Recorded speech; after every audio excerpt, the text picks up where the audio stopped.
Today on the SwimSwam Podcast, we're joined by Lucas Sallas-Cunha, head coach of Quicksilver Swimming in Santa Cruz. Lucas expanded his program into Watsonville, California, a largely Hispanic and Latino community where swimming participation and water safety skills have historically been very limited. To better understand the challenges of bringing swimming education to his community, Lucas earned an educational doctorate degree and focused his dissertation on this subject: understanding water, values, viewpoints, and behaviors, the influence of swimming participation in Watsonville, California. He took a deep dive to figure this situation out, and today we break it down.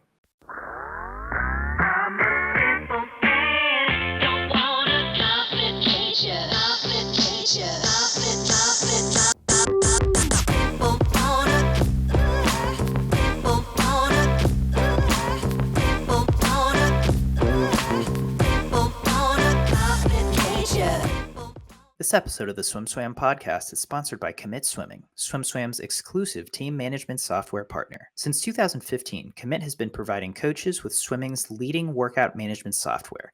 And now, Commit has team management software too. Commit wants to help you make the switch from Team Unify to a simpler, more powerful solution. Their onboarding and customer service team will walk you through every step of the way. Check them out at commitswimming.com to book your demo today. That's COMMIT swimming.com. What's up, buddy? How you doing? Thanks for coming on.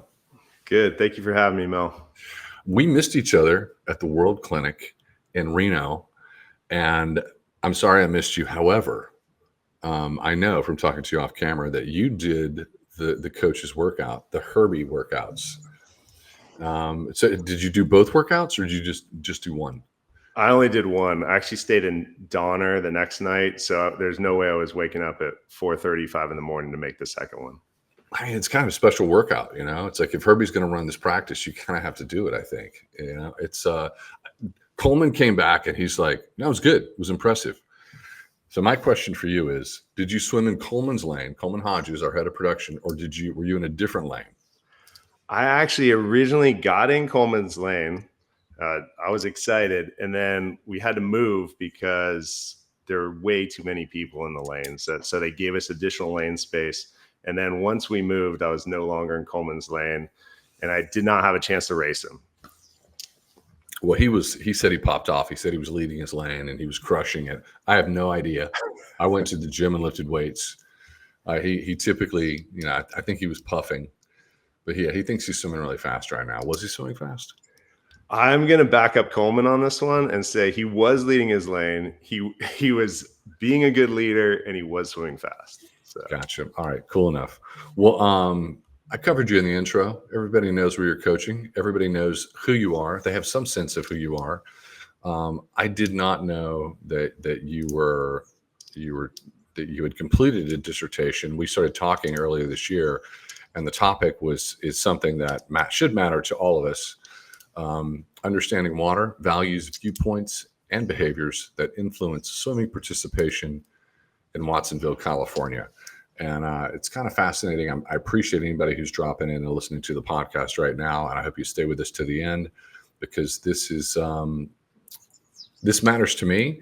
I used to work with USC Swimming Foundation, and I did that for nearly 20 years. And most of what I learned was just the data on drowning and in each cultural group. But it wasn't this deep. We didn't have this much data. Have you interfaced with USC Swimming Foundation on any of this? Yes. So I've been working with Hillary Leland and Dr. Anderson a little bit on this project, but on a separate and similar project. So I'm going to make this a slightly long story on how Hillary Leland and Dr. Anderson helped me out in Watsonville on a program for the local community. So I can't remember how it came about, but I was introduced to the head of expanded learning in the Pajaro Valley Unified School District. And the district was considering allowing us to do an after-school swim lesson program. And I called USA Swimming. I met Leland on the University of Texas campus about 10 p.m. at night one time. So that's a whole nother story. But I had, because of that situation, or because of that contact, I had Leland's information. I'm like, hey, can you help me with this pitch to start a swim lesson program in Watsonville, which is largely Hispanic Latino? And Hillary and Dr. Anderson actually flew out. We met with the head of expanded learning, and it led to a contract that allows roughly 400 children per year to enter this 6-week program that we have with the district. But they really helped me sell that program. The backing of USA Swimming and the support from those three helped me land this contract with the local school district. And we're not just teaching these local kids to swim, we're teaching these local kids to swim well and graduate them to our team. So we're not leaving them high and dry. Like, hey, I'm going to pat myself on I don't want to be too cynical, but we're not giving a lesson and then saying, hey, we introduce you to water. We're giving a lesson and saying, we want you to continue for your life. It's a little bit off topic, but I do want to say it. The mission for USA Swimming Foundation is saving lives and building champions. What people don't really realize is, and they said this internally for years, is that we want people to learn the life-saving skill of learning to swim. And there was not much care about bridging that to the potentiality of joining a team. If I talk to coaches and we're making this investment in this time, and selfishly, I would like to roll up kids who learn how to swim and would want to participate on a team. So I appreciate that you're saying, hey, it sounds like we taught them how to swim, but we didn't leave them high and dry. They have the skills to join a team. That seems like it's very, very different than brick and mortar. We're going to teach your kid water safety. Is it?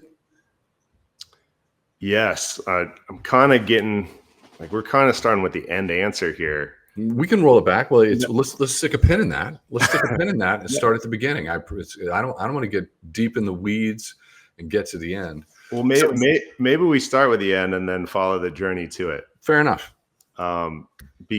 Because that's keen that you identified that topic. It's like the difference between water safety and swimming. And then most of us think of swimming as high performance, right? We're going to try to get our kids to juniors, and that's our goal. And we want to create the fastest kids possible. And in my research, the more I heard from parents, we did a survey of 63 respondents. I shouldn't say we, it was me and then support from my teachers. The survey came back and showed a very low level of swimming frequency. Okay, so the community of Watsonville does not swim very often. And then when they do swim, it's not really swimming. It's more like I'm going to water. And then I asked them questions about how far they can swim. And the vast majority, I've got some of the numbers in here later. I think it was about 87% could swim 25 yards or less. Okay, so 25 yards is kind of the max or lower. So you have a very low level of swimming ability within this community. And when it comes to water safety, you could theoretically say like, hey, I taught this athlete to swim 25 yards. They can get from point A to point B and they're safer. Well, there was a study that came out and that contradicted that statement, where it's no, you can't just have a basic level of swimming. You have to raise your level of swimming, where if you're competing or if you have a higher level of swimming, therefore you're more water safe. And the research I'm seeing on my side, I think backs up that statement. And I think logic also backs up that statement, where if you're a better swimmer, you're theoretically going to be more water safe unless you're getting yourself in dangerous situations. So to kind of loop this back around, performance versus water safety, I came up with a positive swimming cycle. And a positive swimming cycle is you educate children at a young age, you teach them at a young age, and therefore they're going to be better swimmers throughout their career. Once you get those better swimmers, you get better coaches, you get lifeguards, which are essential, and then they pass that information on to the next generation, which creates a positive swimming cycle. And you have to have a higher level of ability to increase that positive swimming cycle. So water safety is awesome. It's a good introduction, but if you're teaching at a lower level and you have parents, so most of the parents in Watsonville, their parents really did not swim and have very limited knowledge on swimming. The parents that I interviewed and did a survey on, they have a baseline, like a little bit of knowledge on swimming. They know it's good for their children, but they don't know how to swim. At least things are changing in a positive. But if you look at this cycle, it's a very low level of swimming, and that's the cycle. And it's hard to find coaches and lifeguards when everyone in the community, the furthest they can swim is 25 yards. And that's the max. So how are we going to keep the community safe? How are we going to encourage more swimming when no one truly really knows how to do it? And in my opinion, the key is teaching at a higher level and getting them to at least like a high school performance level. So then they can start giving back to the community with the coaches and the lifeguards, which are really critical.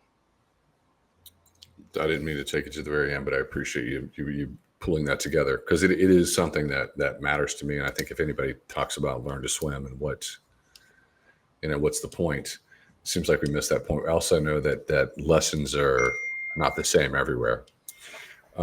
Just so people dropping in, just to know this is we're going to review your dissertation and the high points. And you got your dissertation at the University of North Carolina, Greensboro. Is that correct? That is correct. Yes. And you chose Watsonville because it's a specific data set. It feels like there's a cultural component. Can you talk to me about that? Yeah, that's good observation to identify that. First and foremost, I live in Watsonville. So it's a community that's close to my heart. And I just wanted to help my local community. And then also Quicksilver, we started a location in Watsonville because it had a pool that was available. And we were like, okay, how can we fill this pool from a team and a business side? That did cross my mind. It wasn't all altruistic. It's like, hey, we have a team. How can we fill this pool? And we really struggled. And that's the reason behind wanting to do this research. Besides living in Watsonville, besides having this team, it's just like, how can we fill this pool? How can we get the community to swim? In the first, I'd say 3 years, we had 40 kids max on the team. Then COVID hit and it killed the team. We had to start from scratch all over. The site constantly was losing money. So I really was like, what is wrong? Like, what am I not seeing that I need to know? And that is the motivation behind the research, is how come the community is not swimming? And I wanted to take a deep dive in that. And some people would say, well, the Hispanic Latino community just doesn't want to swim. And I don't know if I was ready to believe that statement. So that's kind of the origin story of where the research formed from. Just so I can kind of unpack this and put it and organize it in my head. Watsonville is largely Hispanic. Is that correct? Yeah, it depends on how you segment the city, but from an overall standpoint, it's about 85% Hispanic Latino. You're Hispanic, okay, and that's one way to organize this thought in my head. The other thing is that I've been talking to a lot of club coaches and enjoying it, because for me, since 2017, we've been as a registration of people participating in the sport of swimming. Domestically, it's gone down, where they're going down or flattening. This is bad for coaches who care about the sport, want as many people to participate. And also there's a business element where you want your career and you want growth. But it's what I hear from you is, okay, I'm in this largely Hispanic community. This is my community. I've created a team here. It sounds to me like, okay, you dove into research and education, but you're really being a detective. I want to know the truth. And that is fascinating. And because if I talk to coaches in, the Atlanta market, the DC market, I've talked in the Austin market, they've got a supply of athletes. They've got a supply of high income, well-educated families, largely white, and they've got a line out the door. And if I talk to Tom Ugas at NCAP, our largest team in the country, he's like, I'm up 10%. I'm just trying to manage what I have right now, across my endless sites and 60 coaches I'm managing. In talking to USA Swimming, talking to Joel Shinnefield, the head of sport development, I'm trying to get a sense. He goes, we have swaths of America where swimming is just not a thing, and we're trying to figure that out. It sounds to me like you're the tip of the spear. You've gone and you found out. That was a goal. And I sat on a panel last year with Joel for diversity, equity, and inclusion at the USA Swimming Conference. And and Joel, Dr. Anderson, Leland, Hillary, all from USA Swimming, we've been working on how to access the Hispanic Latino market. Now, I'm going to throw some numbers at you. Of the national population, roughly 18.7%. That changes a little bit each year. But so over 18% of the US population is Hispanic Latino. Within USA Swimming, roughly 3.4% of the USA Swimming population is Hispanic Latino. So you have this massive gap between the US population and the USA Swimming population. And I looked at that as an opportunity to understand, why do we have this gap? And then more importantly, how do we bridge that gap and bring in the Hispanic Latino population? Because I do care about USA Swimming. I want to see it grow. And this is a large market that's not being tapped into from a swimmer perspective. And then there's also you mentioned safety earlier. There's also a safety component where roughly 80% of Watsonville does not know how to swim. So as a coach, as a swimmer, as a surfer, as a former lifeguard, how can I, knowing I have a skill set to help, how can I just let that happen? What can we do about it to bring that 80% number down of people that don't know how to swim in Watsonville? And then I'll throw another number at you from the CDC. 72% of the Hispanic population in the United States has never had a swim lesson. So there is a massive need for swimming in this community. So let me share some of the data with you, and I don't want to take people off topic, but we'll start with the data that you shared with us under the topic of we want swimming to grow, and you're finding out the answers of what that is. We're just looking at the data right now, because my feedback has been swimming's just not a thing in certain areas of the country. That's unacceptable. That was unacceptable to you, which is why I love having this conversation. So Hispanic, 18% in the United States? 18.7%, 3.4% in the United States swimming? Yes. So 18.7% national, but participation in USA Swimming, 3.4%. If you identify as Black, people hate when you say that, but it's a cultural thing, but that's somewhere between 11 and 13+%. Less than 1% participate in swimming. 5% mixed race participate in swimming, and that's a bucket that they have. These numbers were improving, by the way, at one point, and then they started to wane. And what you said, hey, you were at this event with Joel, diversity, equity, and inclusion. And when you say that, sometimes you lose speeches. Sometimes you lose coaches for political reasons. Yeah. But let me appeal to your greed, and let me appeal to your sense of success. If our sport doesn't start looking like America, we're going to continue to wane. So unless the percentage of participation starts to look like that, we're in trouble. And I want us to be at 18% representation in swimming, because if we're not there, it's not going to happen. That's hugely important. Great place. So I need to know. Let's get into what you learned. I feel like you've explained the importance of swimming and the urgency of participation, which feels like it makes us heroes. It makes you a hero in your community. You can be a real hero there with these, with like, hey, our lifeguards don't, they can barely swim at 25. There was some notes that you sent me and helped me understand this. Tell me about your potentiality and your personal swimming and coaching journey, and how it relates to this topic. Yeah, from the personal, so from a position, I'm going to be biased towards performance-based swimming. So when people listen to this podcast, or if they read the dissertation, I have to explain my biases. And my mother was an Olympic trialist. My brother swam for Stanford.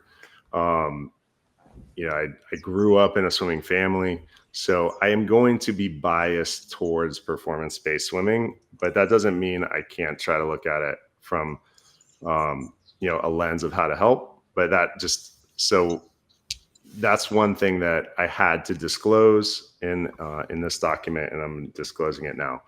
I think everyone's on board with you that listens to this podcast. Yeah, and I'm kind of an insider outsider. Also, that's one thing where my father's a Brazilian immigrant, so he came to this country to get his PhD. He went to Marquette University, and then met my mom and started a family in the U.S. And my mother's from many places, military background from my grandfather, and they started a family, very American, very suburban, white background. That's how I grew up. But I've got this half Latino side of me where I'd go to Brazil, I'd visit my grandparents, I'd visit my cousins, and I got to see the world from a broader picture. Instead of my white suburbia that I grew up in, I would go see the slums of Brazil and realize there are many different cultures, and it just opens your eyes to the world when you travel. And I'm a big proponent of traveling. And so even though I'm not an insider in the Hispanic Latino community, I do have that kind of inside, like a little bit of inside knowledge. And the same things in Watsonville. I'm not Mexican. It's a majority Mexican community, but because of my Brazilian background and because of the travels I've been on numerous surf trips to Mexico and surf trips to Brazil, Costa Rica, and I see all these different places and the income levels, the poverty, et cetera. I do feel like I can relate a little bit. So that's kind of my insider outside approach, where I'm not a true insider. I am an outsider, but I do have a viewpoint of an insider because of some of my background. So I don't know if that answers your question on that, but that's a little bit about my journey, is from this performance-based family background, but within the Latino, the way the Latino aspect comes into play is that unique family dynamic from my dad being Brazilian. It drives it. No, it's a part of you. This is there's understanding and empathy there, and I do like the fact that you said up front, you said, hey, this is my community. If I want to grow my team, I've got to understand this. You shared something with me, and I'm not really, I need a full unpacking of this. You talk about the duality of water. What does that mean? Yeah, at first, one of my professors challenged me to look a little bit deeper into what I was studying. And then he challenged me to just look into water. And when you look at water, there's so many unique aspects to it. And one of my favorite things I found in the research was it's a collective mirror. And water will actually take on the internal and the external environments and change its molecule structure. So like that can be positive or negative. I mean, on the negative side, it can take pollutants and absorb them. So, and I've spent a lifetime around water. I have a passion for surfing, also put myself in some pretty interesting situations. So, the duality of water, it can be peaceful and calm and tranquil. And a lot of the interviews, when I showed interviewees a picture of just calm water, they they loved it. They gushed about it. They said, I feel a sense of peace. I feel calm. I want to be in the water. There weren't even pictures of dolphins, and like I can feel like there'll be dolphins swimming in the background. So everyone was really positive on the picture of calm water. But then there's the opposite, where water can kill. And it is our life source. We need it to survive, but also it can kill you if you're put in the wrong situation. So that's the duality. It's that constant yin and yang, and that struggle of, we need it, we're drawn to it, but at the same time, it's dangerous, and you have to have respect for it. One of the participants said the ocean is the greatest force that we have in nature. And I love that, because that's, I truly believe that. And I think it's something to be respected, but also revered, in my opinion. No, all true. Understanding water. This is the title of your dissertation: Uncovering Values, Viewpoints, and Behaviors that Influence Swimming Participation in Watsonville. Tell me how this became your mission-driven project, not just research. Yeah, so the term understanding water derives from phenomenology. Now, I'm going to dive into the research for a little bit, and then I'll kind of go back out and pull myself away from it. But phenomenology is the theory that I use for my research. And one of my professors was challenging me. He's like, Lucas, you have to have a theory that really aligns with what you want to do. And phenomenology is finding meaning and value in the lived human experience. It's really understanding how that phenomena appears to the subject. So if I try to simplify that, I'm just trying to relate how the community of Watsonville or how the community of Watsonville relates to water. So I'm trying to understand how the community of Watsonville relates to water. And then I want to explore the relationship with water. And that's really what it comes down to. So I'm trying to understand that relationship between the community and water. And it's a little bit, I don't know what the proper word is, but maybe too deep. Maybe I'm trying to think of it as too artistic, but that's where that title comes from. And then the mission-driven project is, what are we going to do about it? And our EDD, the difference between an EDD and a PhD is going to be theoretical. The EDD, we're actually supposed to do something about it. And that's the second part is, okay, we're trying to find the meaning and value in this lived human experience. Now, what are we going to do about it when we find out the information? And ultimately, that comes down to, how are we going to help people in the community swim if that's what they want? And that's a challenging problem. There's a lot of nuances with swimming in the Hispanic Latino community, and we can dive into some of those. But the mission driven is really uncovering, like finding the barriers, and then uncovering the solutions, and then educating the public, raising awareness, and ultimately raising money. So I'm working on right now a website and a 10-minute short film to kind of raise awareness on swimming within the Hispanic Latino community of Watsonville, and then hopefully raise funds to support swimming in underrepresented areas. So not just Watsonville, but on a larger basis is, let's really raise funds to support swimming in these underrepresented communities. And most of them, I'm going to take race out. Most of it's income driven. So I'm going to say low income communities. Almost any low income community, my guess is they're probably not going to swim as frequently as a higher income community. It's economically challenged. Yeah, you're economically challenged. It's too big of an investment. It's hard. How do we overcome that? That seems, I don't know, maybe you have answers, but it seems like we're always hitting our head against that brick wall. I do have solutions to it. Well, I think that's later in the conversation. You can get into it now if you want to. All right. From a solution standpoint, that we've actively been doing are large group lessons.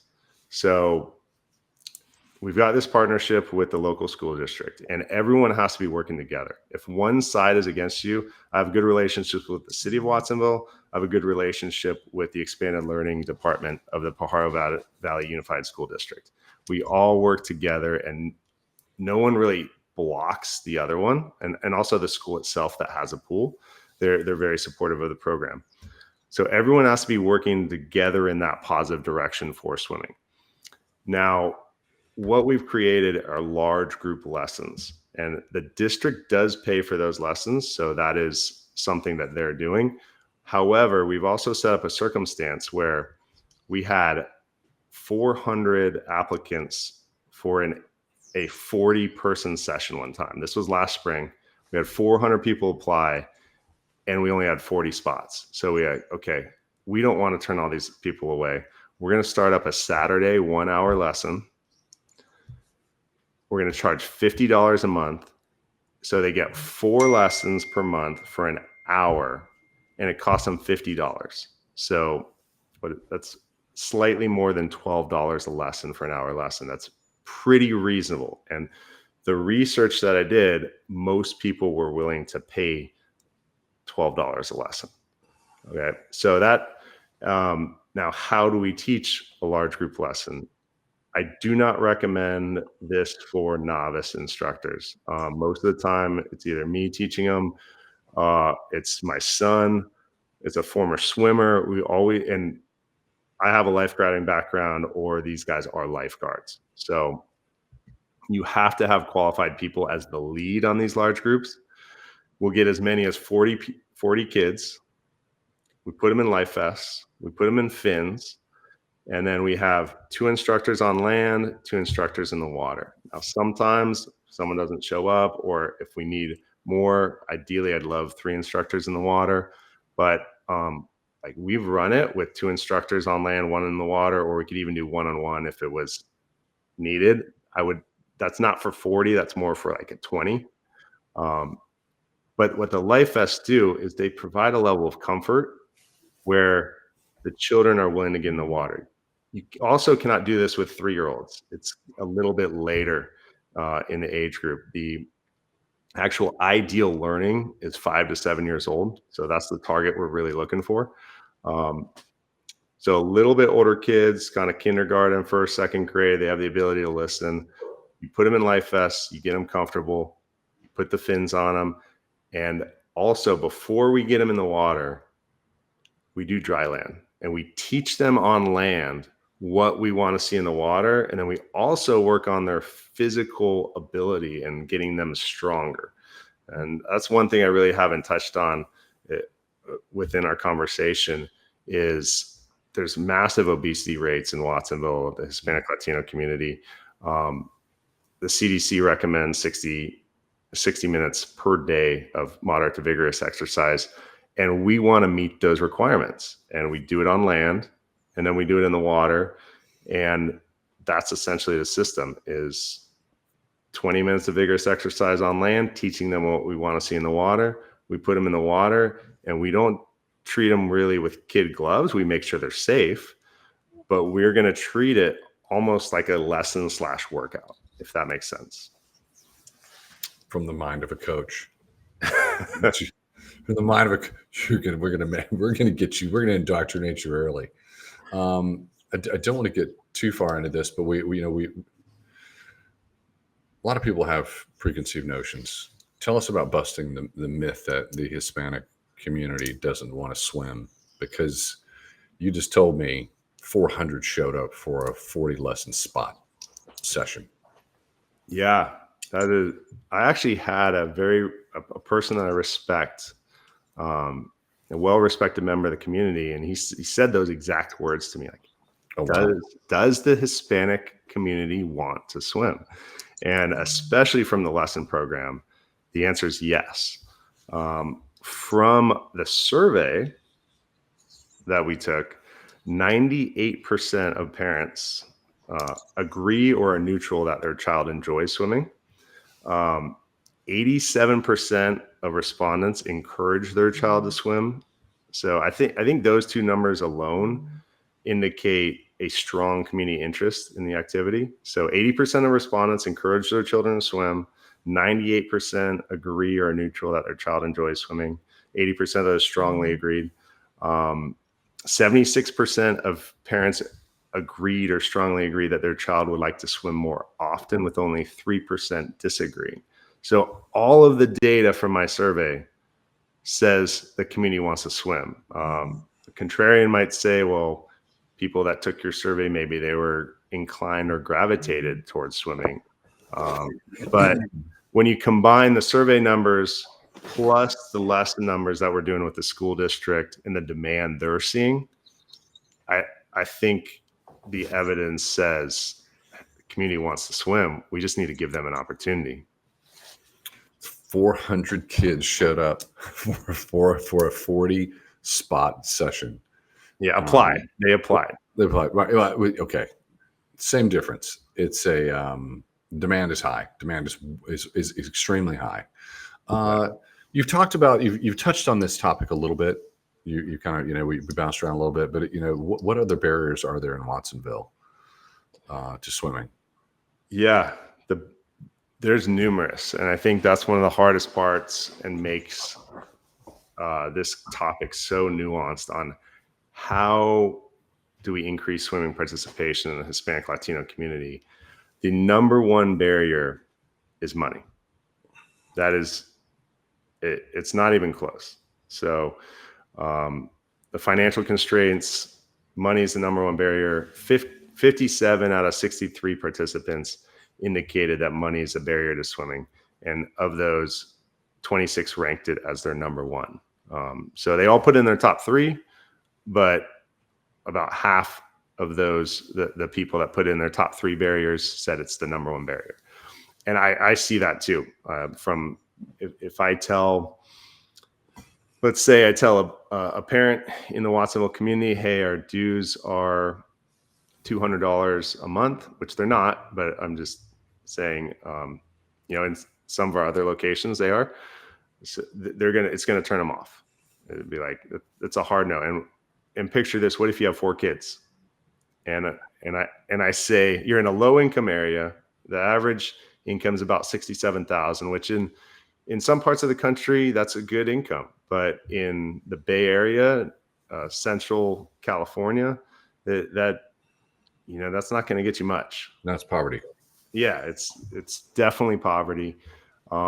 So the community can't afford $200 a month to put their kid on a swim team. They don't have a background in swimming, so they don't know much about it. So that's part of how we came up with the $50 large group lessons, really as an introduction and as a price point that we felt was reasonable. So the number one financial constraint is financial, and we have already tried to implement solutions to address that barrier.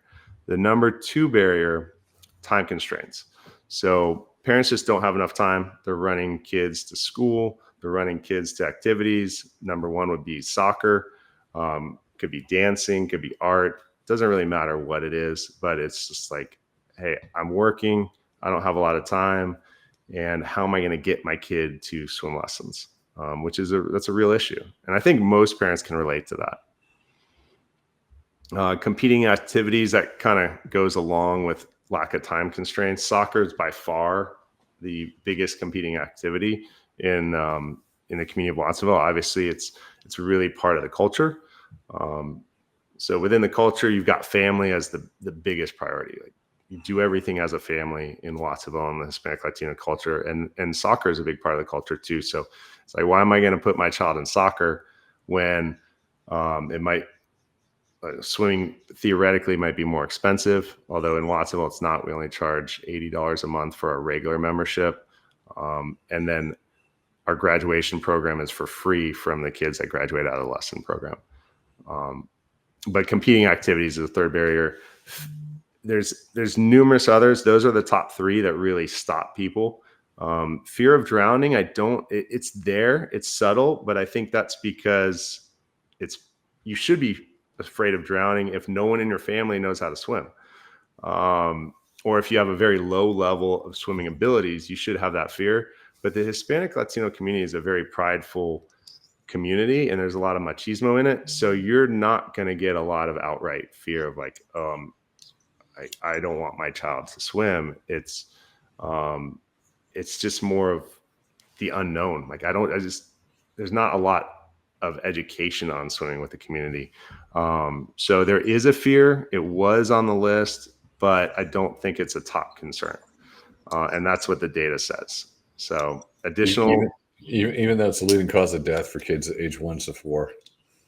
Yeah, it is a global issue. You're 100% on that. Leading cause of death in the U.S. on ages 1 to 4. I think it's the third leading cause of death of accidental death globally. So on a global level, third leading cause of accidental death. So it's an issue that we should all be concerned about. But I think parents, again, it's like there's a lot of pride, a lot of machismo. So it's there, but I don't think that's stopping many people from putting their kids in swim lesson. I think money is the biggest one. Other things, I'll try to make this a little quick. Swimming frequency is a barrier. To me, that's like one of the biggest is swimming frequency. If you're only swimming 0 to 1 time a month, then how are you getting any better? Short lesson duration. Facility access is huge. If you don't have access to a pool, then how are you going to learn to swim when you have nowhere to swim? The transportation is a slight barrier, not a huge one. Instructor coach quality, I think to me, that's a big one, but that's from a coach bias. Lack of formal instruction goes along with that. And then the perception of swimming, this is something that really, until I did the research, I didn't know is in my opinion, the community views swimming as going to water. So most of us might view swimming as what's your time on a 50 freestyle? From my feeling and from the interviews, when people say I know how to swim, it's more like I go to water frequently and I can kind of get from point A to point B. I did try to put some numbers behind it where I asked, can you swim for 10 minutes in a rip current if you go out to the ocean? I mean, we had a hard no on basically all but 2 responses on the interviews on that. Yeah, no, it's yeah, no, we're aware of the metrics. It seems like there's a lot of barriers. It seems like the number one being economic. What did the participants say? Did they provide solutions? Did they provide you any solutions, or did the data provide you any solutions to increase swimming participation? Yeah, that's a great question. The participants were the drivers of the solutions. So we try to get solutions from the interview participants. So I'd ask them like, okay, we've got these issues, we have these barriers. How do we overcome them? And then I would just listen. And the interviews were amazing. Just hearing the stories people will tell. And before I jump into the solutions they gave, there was one gentleman there that was telling me a story about the flooding that we had in 2023 in the Pajaro area, which there's Pajaro River that runs through Watsonville and separates it from a little town on the other side of the river called Pajaro. And we had massive flooding. President came out in 2023, surveyed the damage. And this gentleman said, that wasn't the first flood. This happened again in the 90s. And I remember 12 years old being woken up by my family saying, we got to go. He goes outside, they're leaving, and he sees someone floating down the river, not knowing the end result of that as far as if they ever made it out, if they ever got help. And these participants were sharing these type of stories with me. Another lady was stuck in a rip current at the beach, and she felt like she was going to die, but there was a patron on the beach that came out and saved her, brought her back, and she doesn't go to the ocean anymore. So these interview participants really shared deep and personal stories with me, and that was one of the things that I appreciated the most from them taking their time. So that's kind of a long story to say they helped with the solutions, and early education is a main one. So I think that's what everyone kind of came to when you have a statistic that says 1 to 4 year olds leading cause of death. What age should we be focusing on? Right? Early education is a no-brainer. Some participants said we should start with, these are quotes, start with parent and talk classes, your water baby classes.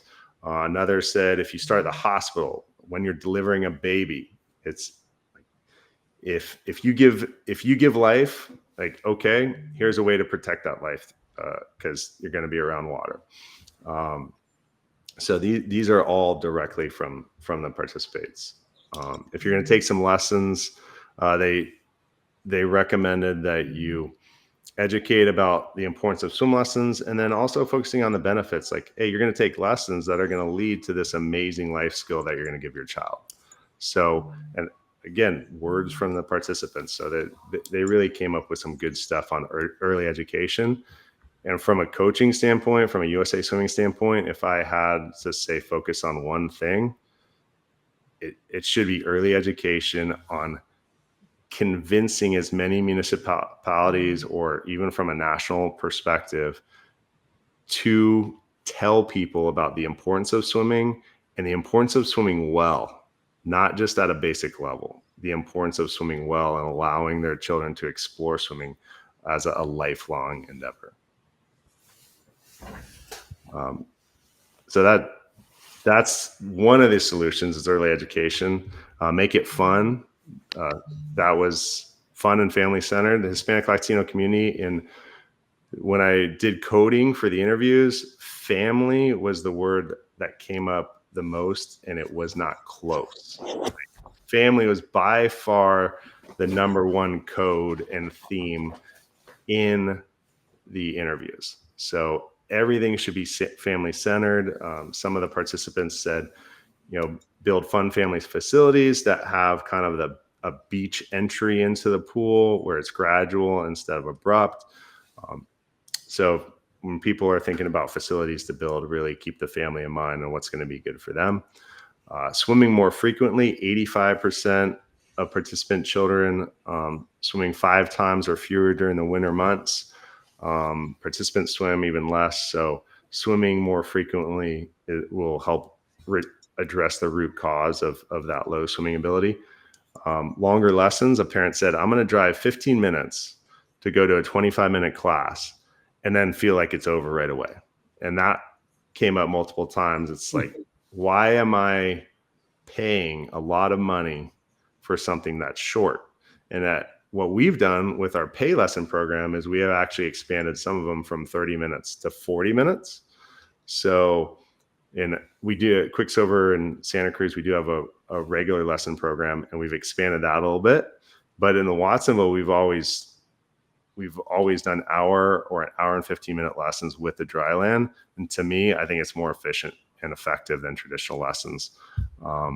But traditional lessons have that kind of more of a personal touch, where you can have 1-on-1 or 1-to-4.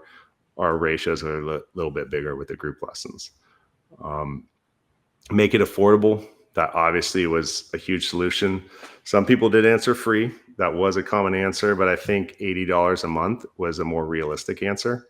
So for when we're talking money, and I don't know if we're going to maximize our profits in low income areas, probably not, but it doesn't mean we can't make money in low income areas.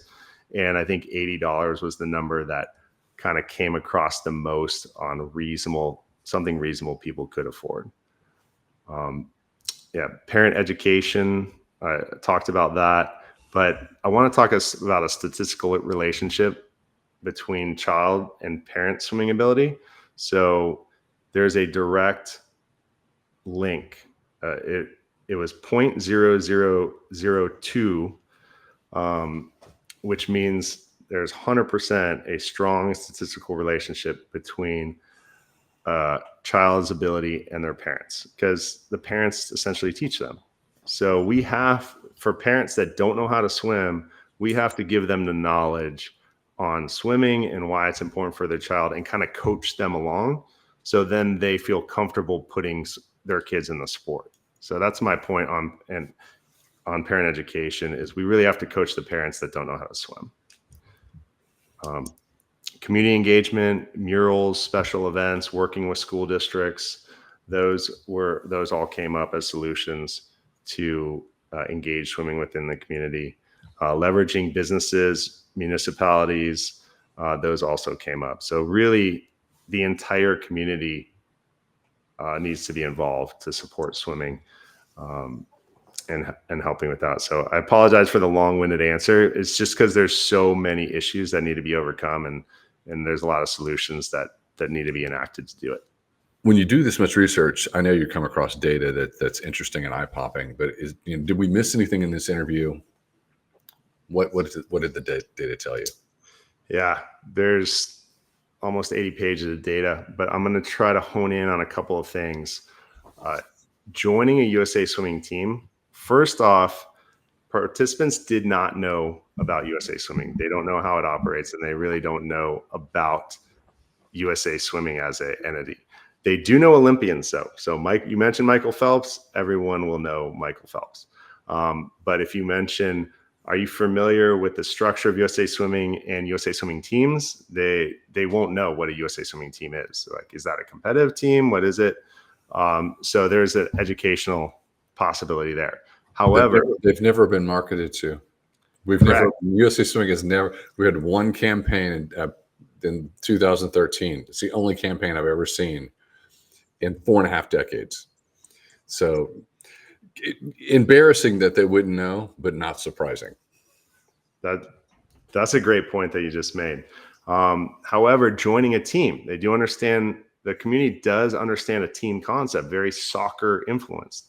So when I asked on the survey, as far as joining a team, that showed a statistically significant relationship between a child's swimming ability and the response, my child would be successful if they're on a team. So most parents agreed their child would be a successful athlete if they were on a team. So if you're on a swim team, the parents are going to say, yes, I want that, and they'll be successful because of that.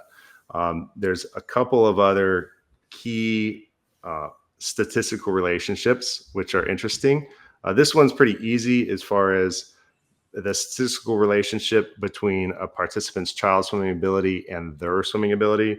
So if a parent doesn't know how to swim, child's probably not going to know how to swim, but there is a statistical relationship. So if the parent does swim, the child probably will. And this study backed that up. There's been many other studies that have said that too. But we found the same results on that. There's a statistical relationship that exists between parents encouraging their child to swim and family members knowing how to swim. So even if a family member might not know how to swim, if you encourage the child to swim, then they were actually more likely to swim. So that could be one distinction, where if we have a family where some people might not know how to swim, if we can convince them to encourage their child to swim, then we break that cycle of non-swimming. Parents who strongly disagreed that they were encouraged to swim as a child were more likely or neutral to disagree that they feel welcome or comfortable at pools. So this backs the statement up that we need to encourage people to swim, and we really have to get the parents to encourage their children to swim. Otherwise, so this data point would be like, I don't feel welcome at a pool if I was not encouraged to swim as a child. Interesting. So it really comes to down to that positive encouragement. And this is survey data. There's also a statistical relationship between swimming and the relationship with the child. So 94% of respondents who are mothers that can only swim one lap are sorry, I'm gonna back up on this one. 94.1% of respondents who are mothers can only swim one lap or less, and that's 81% of the total respondents. So that's the relationship between ability and the relationship with their child. How do I wrap this one up? Mothers that took this survey have a very low level of ability, and they're not going to be the ones to teach their child how to swim. So bit of a separate topic, but it does go into the fact that we're dealing with a very low level of ability here. When 94% of the mother respondents can only swim 1 lap or less. So that's an ability backed question right there. And I mean, I could keep going. I'm going to try to see if I can pick out 1 or 2 more that are good. There is, let's see, parents with lower swimming ability are more likely to agree they do not have the money to pay for swim lessons. So there we go. That kind of goes in line with what we're talking about. It's not a priority. Yeah. And there is a statistically significant relationship that exists between household income and my child knows how to be safe around water. So it's not racial based, really income based, statistically significant relationship that exists between household income and my child knows how to be safe around water. And lower income families are more likely to be neutral or disagree. So if I try to wrap my head around that one, from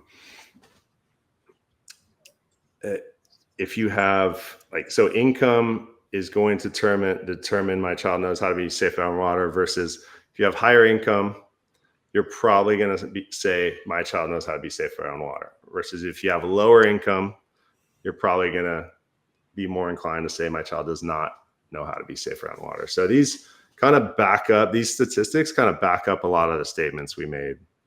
You cover a lot of points. Can you loop it together and tell me what's next and how you're implementing this research?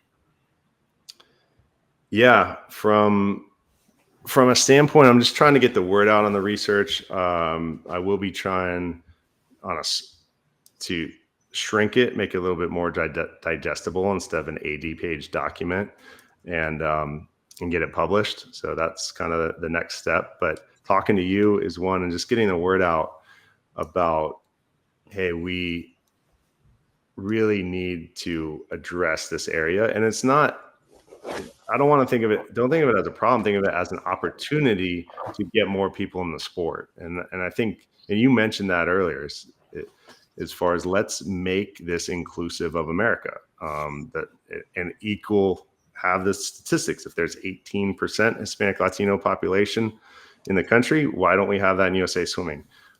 So I do plan on working with USA Swimming if they want me to work with them, and I have a good relationship with them to try to increase those numbers. And then from a direct standpoint, I think creating that positive swimming cycle, versus right now you've got a negative cycle where parents don't know how to swim. Therefore, they don't pass it on to their children. Therefore, there's no lifeguards, no coaches, and it's that negative cycle. Let's reverse that. Let's have early parent education. We swim more frequently. Therefore, you swim more frequently, you have a higher performance level. You become a role model. You make it to higher level meets. Maybe it's junior nationals. Maybe someone makes the Olympics. Then those role models start coaching. They might start lifeguarding. So you have increased employment opportunities. There's more money coming into the local area. You have additional scholarships available. You have a higher level of water competency. Then you pass that on. It equals higher level performance, skills, and knowledge to the next generation. And it starts that positive loop. So that's really what we're working on. It's going to take years, possibly decades, but it is working right now in Watsonville with that after school program. So I don't know if that answers your question on tying it together, but hopefully it does. I think it ties it together pretty well. And I hope USA Swimming, the foundation, I hope that they work with you. It sounds like we need a whole lot more research and data. And I love the story behind your motivations to dig into this. And I think a lot of coaches are going to appreciate the fact that you took this responsibility on. Thanks. Oh, one more thing. I am starting a website, Understanding Water, and that's where I'm going to kind of put a lot of my own thoughts and solutions in there. So it's not ready yet, but that'll be coming. Understandingwater.org will be coming. Understandingwater.org. All right. Well, when it comes out, we're going to let you know about it on SwimSwam. Thanks for coming on, buddy. Thank you. Appreciate it.